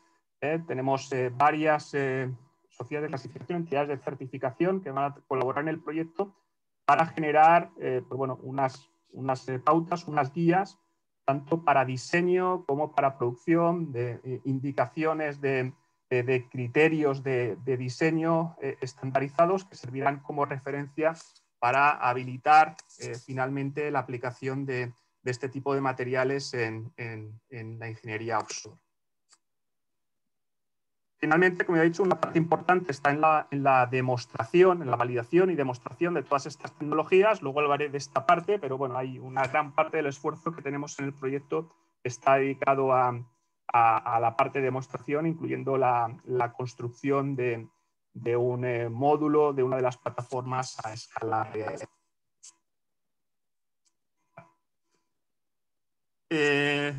Aquí hay otra vista un poco del consorcio, no solo del consorcio, sino de las organizaciones sectoriales que lo apoyan. Tenemos una representación muy importante de la industria de materiales compuestos europea, representada por asociaciones como AVK, EUCIA o ILAS, que representan prácticamente el 100% de la industria de materiales compuestos y en concreto también de los intereses de la ingeniería naval y offshore en este campo. Aquí vemos cómo pues los diferentes participantes y las diferentes empresas que lo apoyan van a trabajar en cada una de las líneas básicas, los aspectos básicos que vamos a tratar en el proyecto, desde el análisis de mercado, materiales, ingeniería, desarrollo de herramientas, la construcción, el mantenimiento y el ciclo de vida y finalmente el desmantelamiento y el reciclaje. Por abajo tenemos transversalmente todo el tema de análisis de negocio y explotación, que es también un aspecto importante para este proyecto. Como ya he dicho, nos vamos a enfocar en la reingeniería de dos conceptos para, digamos, como herramienta para luego generalizar los resultados del proyecto a cualquier otra plataforma, y vamos a seguir un procedimiento pues, similar al ciclo de proyecto que se utiliza habitualmente en ingeniería, pero en este caso hay algunos aspectos que son eminentemente nuevos, entonces vamos a tener que hacer un ciclo. Hay dos grupos de trabajo principales, uno que va a dedicarse a todos los aspectos de manufactura, de implicaciones en el ciclo de vida y que va a estar trabajando en paralelo con el equipo de diseño, el equipo dedicado a la parte de verificación, que se encargará pues, todo el diseño general, o sea, cálculos de arquitectura naval, de estructura, el diseño de las conexiones, análisis de vibraciones, por otro lado, pues, toda la parte que comentaba de producción y de ciclo de vida. En cuanto a la parte de validación y demostración, que ha dicho que es importante, pues ha diseñado un proceso de 3 niveles. Hay una campaña muy importante de ensayos a pequeña escala que implican caracterización mecánica de algunas soluciones que se van a probar, una campaña muy extensiva de evaluación del comportamiento a fatiga de estos materiales estudios en concreto de pinturas secas con capacidad para rechazar las bioincrustaciones. Todo el tema que hablaba antes de estos materiales multifuncionales, pensados también en cómo tratar desde el punto de vista productivo la monitorización embebida, y el uso también de adhesivos estructurales para unión de algunos elementos. Al nivel de escala media, pues tenemos varias pruebas en cuanto a conexiones diversas y unas pruebas en MAR del prototipo de W2Power, y luego pues, también de esta turbina rotatoria. Luego, como ya he dicho, pues, tenemos a escala real el planteamiento de construir un demostrador de esta misma plataforma, y luego diversos análisis con un modelo 3D completo de las dos plataformas. Bueno, esta es la plataforma W2Power. Aquí es una vista de un prototipo ya existente, construido en acero, que ha sido probado en Canarias, en la plataforma Tocan. Este prototipo es a escala 1.6 y dentro del proyecto vamos a trabajar con él. Uno de los ensayos a escala real que se plantean es la sustitución de las torres de este prototipo por torres en materiales compuestos con una monitorización embebida, que nos permitirá también probar este sistema que comentaba de monitorización estructural. Y además está previsto esta columna que vemos de frente, construirla a escala real dentro del proyecto. Esto es escala 1.6. Estamos hablando pues, de un módulo que tiene unas dimensiones de 6 metros de diámetro, con todas las conexiones, las uniones que vemos ahí. En cuanto al otro concepto con el que trabajaremos, es esta turbina. Lo que tiene, digamos, de diferencia frente a otras soluciones es que es rotatoria, por eso tiene esta forma cilíndrica, de manera que puede adaptarse mucho mejor a un funcionamiento óptimo en las dos direcciones en las que evoluciona la corriente de la marea. El hecho de que sea rotatorio pues, hace que el peso pues, también juegue su factor, ¿no? Con lo cual pues, hay una ventaja adicional ahí de usar materiales compuestos para este concepto. Y también vemos un render de la propuesta de solución implantada en una planta de producción. También se pretende pues, construir un demostrador. En este caso no será a escala real, sino a una escala 1.8. A esta escala hay construida una turbina, con lo cual que ya está disponible, con lo cual se probará el diseño con esta turbina a escala.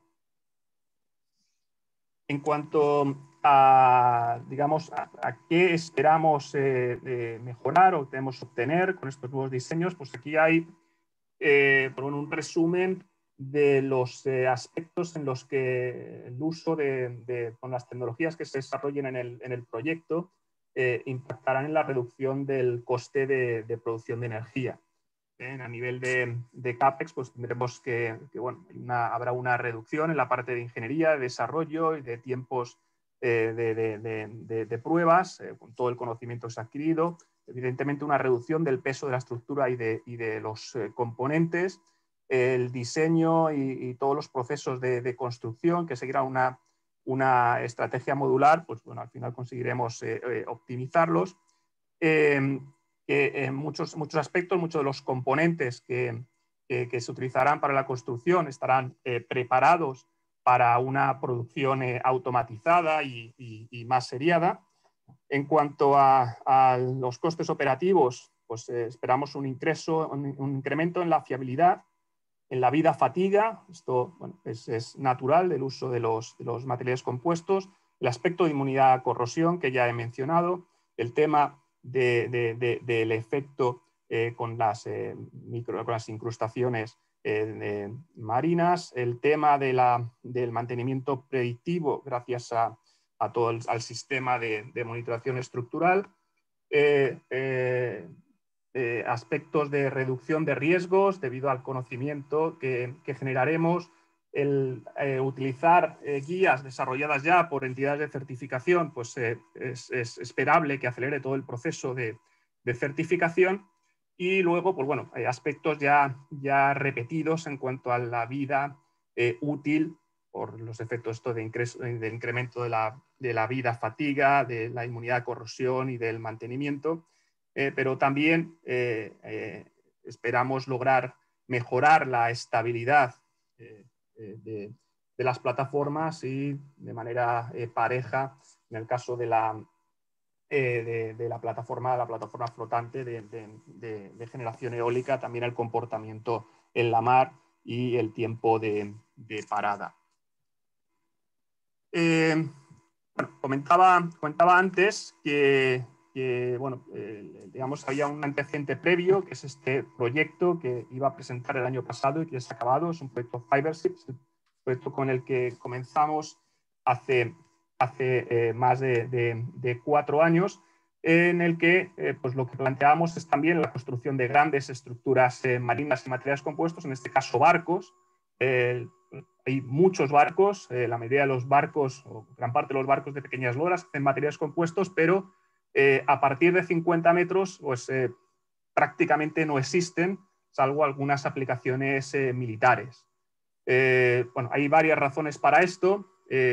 Una de ellas es normativa y tiene que ver con temas de seguridad al fuego. Entonces, bueno, en este proyecto hubo mucho trabajo en esta línea, pero también está la parte esta de grande desconocimiento, de falta de guías, de recursos. De hecho, uno de los resultados de este proyecto se han presentado en la IMO, en la Organización Marítima Internacional, y ahora hay un grupo de trabajo con el que estamos colaborando para la revisión de una circular, de unas guías de lo que se llaman diseños alternativos, que se refiere pues, principalmente a diseños de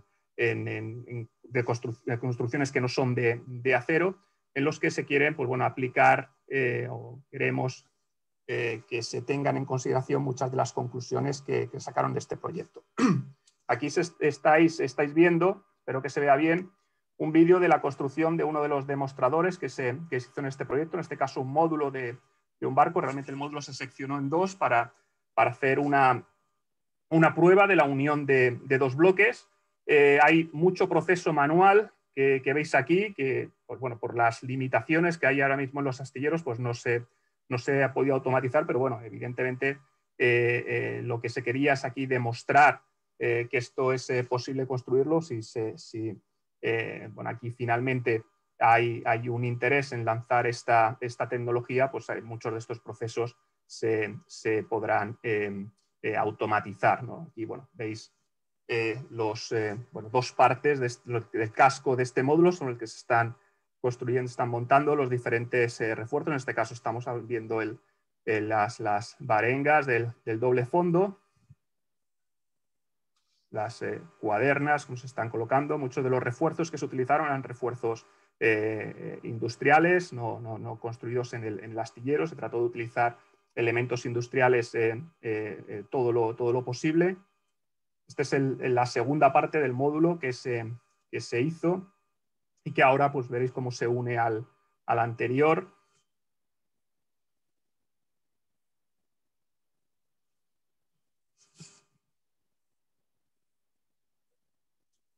Es que bueno, el trabajo para un bloque tan enorme corresponde solamente a un barco de 70 metros, pues ya es muy complicado. Nosotros en este proyecto llegamos a hacer el rediseño de hasta un portacontenedores de 244 metros. El ahorro de peso que estimamos llegaba, y en algunos casos superaba el 60%, el ahorro de peso de la estructura. La limitación realmente está en la flecha estos barcos, cuando la eslora del barco es muy grande, como es en el caso este del portacontenedores, que hablaba de más de 200 metros de eslora, la flexa, debido a la flexibilidad que tienen estas estructuras, es realmente el factor limitante. El peso, si no fuera por eso, podría incluso rebajarse aún más. Bueno, aquí están los dos trozos. Voy a avanzarlo un poco si puedo. Y ya se han unido los dos bloques y se está pues, bueno, acabando todo el módulo.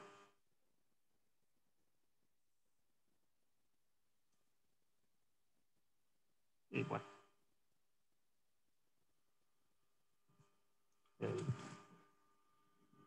el vídeo acaba con la visita, con todo el consorcio y un día de presentación al público. Bueno, simplemente para acabar, decir que ya volviendo al otro proyecto, a FiberG, hemos preparado o pensado diferentes eventos públicos. Entre ellos, bueno, vamos a hacer, como he dicho, con el módulo este del W2Power, con el modelo este del W2Power, vamos a sustituir las torres, vamos a hacer pruebas en Las Palmas, los resultados se presentarán, también se construirá este demostrador que he dicho y también habrá una presentación. Luego, pues bueno, tendremos diferentes sesiones abiertas intermedias. Si alguien está interesado en recibir información sobre estos eventos, pues bueno, puede dirigirme un email. Por el momento estamos empezando y no hemos centralizado todos los aspectos estos de comunicación. Todavía no hay fecha ni nada más, pero bueno, si os ponéis en contacto conmigo, yo os informaré puntualmente. Y con esto, pues he acabado. Estaré, evidentemente, encantado de responder cualquier duda, cualquier pregunta y, bueno, incluso presentaros los resultados del proyecto de aquí a 3 años, que espero que sean, bueno, todo lo exitosos que nos hemos planteado. Muchas gracias. Pues muchas gracias, Julio. Volvemos a los aplausos virtuales y voy a ver si no la fastidio. Abro el chat, tenemos 6 preguntas, me parece, y voy a empezar por la primera, claramente. Una de José Javier Sevilla, que pregunta para todos, dice: respecto a los hormigones compactos para evitar las filtraciones, ¿se emplean solo aditivos o también se compacta de alguna manera especial? Estaba dirigida a todos. Yo lo que ruego ahora mismo es que las respuestas y las preguntas sean lo más concisas posible, dado el poco tiempo que nos queda. Así que la pregunta está encima de la mesa. Sí, bueno, sí. Sí, el conseguir un hormigón lo más compacto posible al final es el resultado de muchas cosas. Evidentemente, la dosificación es importante, el conseguir una compacidad se puede mejorar también a través de una vibración y una compactación adecuada, desde luego, pero para eso, por ejemplo, la utilización de superplastificantes como aditivos hace que no sea necesaria tanta energía de compactación para conseguir el mismo efecto. Es decir, que no es tanto en cambiar el método de compactación como a través de la dosificación reducir, digamos, fluidificar la mezcla de tal manera que se produzca una mayor compactación sin una gran energía de compactación. Gracias. Hay una pregunta, a ver, un momento, no leo bien de quién, pero me parece que es de José Manuel. La Armada sueca ha construido varias corbetas de más de 73 metros de eslora, cuyo casco está fabricado por un material tipo sándwich con un núcleo de PVC, fibra de carbono y, creo, laminado de vinilo. Al parecer, ello reduce su detectabilidad en el radar y es inmune a la corrosión. Pero, ¿qué hay del riesgo de incendio? Y su resistencia al impacto del oleaje reducen también los riesgos de quebranto y arrufo. Gracias. Supongo que estaba dirigida a Julio. Gracias. Sí, sí, hay varios buques para diferentes armadas de más de 50 metros construidos en materiales compuestos. Efectivamente, el aspecto más crítico que tienen todos ellos es el tema del fuego. De hecho, la gran limitación para no poder construir buques civiles de más de 50 metros es que la reglamentación que hay ahora mismo no es clara respecto a qué criterios deben seguirse respecto a la seguridad al fuego. O sea, no es que no se puedan hacer, sino que no hay experiencia para aplicar criterios de diseño, que es una de las cosas que se quiso trabajar en el proyecto anterior.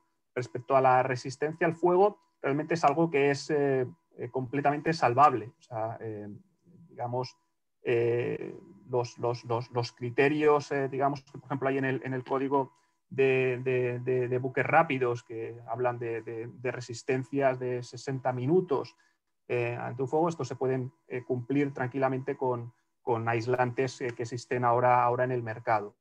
O sea, por esta parte, si la normativa fuera clara, no habría problema, habría evidentemente que hacer todo un análisis detallado, que es uno de los resultados del proyecto Fibership, respecto a este aspecto de analizar los diferentes eventos, el riesgo al fuego, pero no sería un problema. Respecto a los otros aspectos de comportamiento en la mar y todo esto, realmente no hay una afección directa. O sea, realmente el centro de gravedad de la estructura se mantiene más o menos en el mismo punto, con lo cual no hay cambios drásticos en esos aspectos. Esto depende ya principalmente de otros aspectos de diseño y no en sí del utilizar uno u otro tipo de estructura. Muy bien, gracias, Julio. Hay dos preguntas de Iván Turiel, de Idonial, que las reúno a las dos porque tienen las dos que ver. Una, ¿han pensado en usar nanomateriales dentro de la impresión con otros materiales como materiales cementicios? Y otra pregunta es, ¿qué material base se ha usado dentro de la impresión 3D? Y hay otra que tiene que ver con lo mismo y que también la reúno con estas dos. Dice, buenas, respecto a la impresión 3D con nanomateriales, ¿se ha probado solo con deposición de filamento fundido o se han empleado otras técnicas? Bueno, pues puedo responder yo. Bueno, respecto a la impresión 3D, hasta ahora nosotros es que lo estoy viendo en la pantalla, si no se importa que utilice el mismo orden y así no me despisto. Respecto a la impresión 3D solo hemos utilizado deposición con filamento fundido, pero sí sé, porque además recuerdo haber visitado algunos laboratorios, incluso estábamos con la idea de hacer alguna colaboración, de utilizar otro tipo de técnicas, sobre todo impresión con líquidos, resinas, etcétera, que una vez que salen de la boquilla, pues ya se endurecen con el otro componente y ahí sería una buena opción para introducir los nanomateriales. El problema es que hay que saber elegir bien qué componente, por ejemplo, en el caso de la resina epoxi, donde se incorpora el nanomaterial. Hace años estuve trabajando en estos temas y eso es crítico, o sea, la elección es crítica y la forma de mezclarlo es crítica. Pero en principio yo no le veo ninguna dificultad. Aquí hay dos temas adicionales a la propia dispersión. Uno es la fluidodinámica digamos, del proceso, porque al fin y al cabo hay que llevarlo por conducciones muy delgadas, y luego también la boquilla, la tobera donde se descarga. Y también el tamaño es crítico cuando se utiliza ese tipo de nanomateriales. Esto podríamos discutirlo más, sí, pero bueno, yo creo que más o menos es una idea. Respecto a lo del tema de utilizarlo en cementicio, bueno, yo tengo ahí un pequeño grano desde que un día vi en YouTube una superimpresora que tenían los chinos que hacía una casa completa. Y yo, claro, desde entonces ya uno dice, pues que aquí hay que meterle lo que sea, ¿no? Pero para poder hacer esto es importante, digamos, dispersar muy bien el nanomaterial. Entonces, depende un poco de la aplicación, depende del entorno, depende del tipo de componentes, porque los cementos tienen también su vida. No es cuando uno habla de cementos, parece que solo es el del saco que te venden, ¿no? Pero es algo más complicado.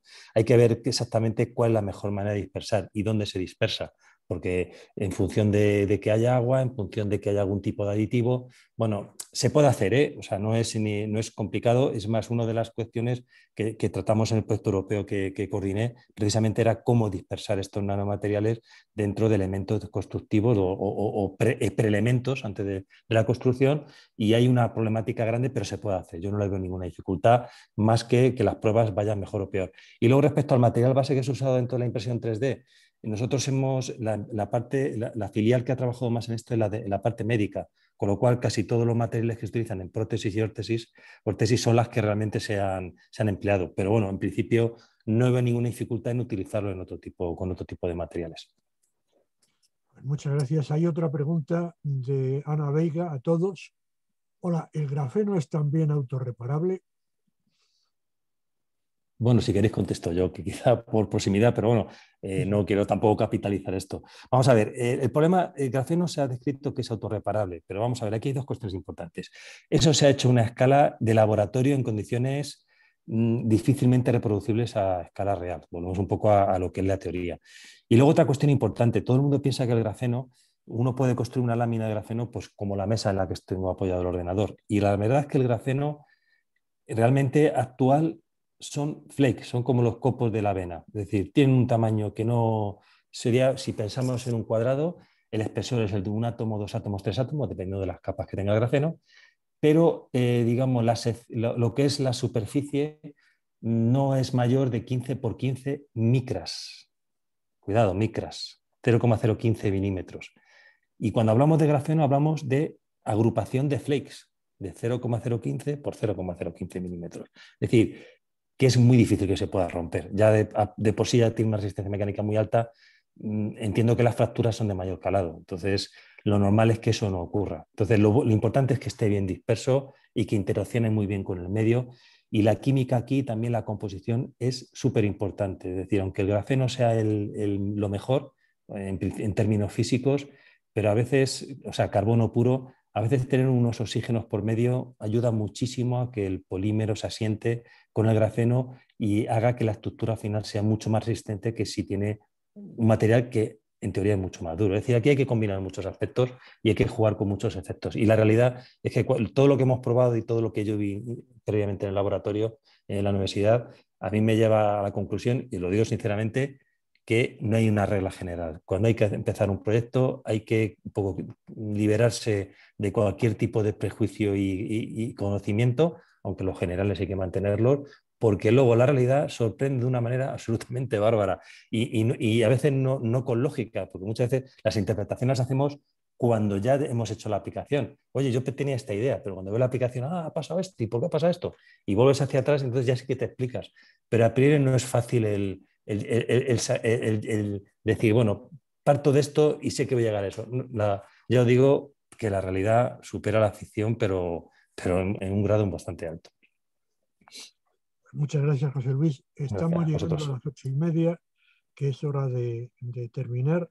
Yo quería decir que al menos yo me lo he pasado muy bien. Espero que la audiencia, que es la palabra que se usa, aunque realmente ya está pasada de moda, porque no solo se oye, lo haya pasado también muy bien. Y se abre un abanico de preguntas que a lo mejor tendrían respuesta dentro de un año o dos. O sea, quedan abiertas muchísimas preguntas en todo lo que habéis expuesto cada uno de vosotros. La progresión es tan rápida que es muy probable que dentro de relativamente poco os llamemos y tengáis de nuevo la amabilidad de poder compartir con la audiencia en lo que se ha avanzado. Esto no es una sesión histórica, al contrario, es una sesión de futuro por parte de todos. Esto suele acabar bueno, anuncio de paso que la próxima jornada será el día 24 de marzo, que tiene que ver con la náutica deportiva, pero modificado en el sentido de la importancia que ha tenido la pandemia desde el punto de vista industrial, comercial y de turismo en cómo se ha movido la industria de la náutica deportiva, que es importante en España. Y esto suele acabar siempre con una copa de vino, pero claro, aquí vino virtual no hay, pero cada uno es libre de coger su propio vino y brindar porque sigamos entreteniendo a la audiencia y sobre todo produciendo ciencia, es de la que ahora todo el mundo habla, el 2% del PIB y tal. Sí. Todo el mundo habla de ciencia, pero nadie define exactamente de qué ciencia habla. Pero bueno, supongo que nos iremos aclarando con el tiempo. Así que muchísimas gracias a todos y nos seguiremos viendo. Así que un abrazo también virtual. Bueno, muchas gracias a vosotros y a vuestra disposición. Venga, un abrazo. Y efectivamente, buenas tardes y para lo que queráis. Muchas gracias. Venga, adiós a todos. Gracias. Buenas noches. Saludos.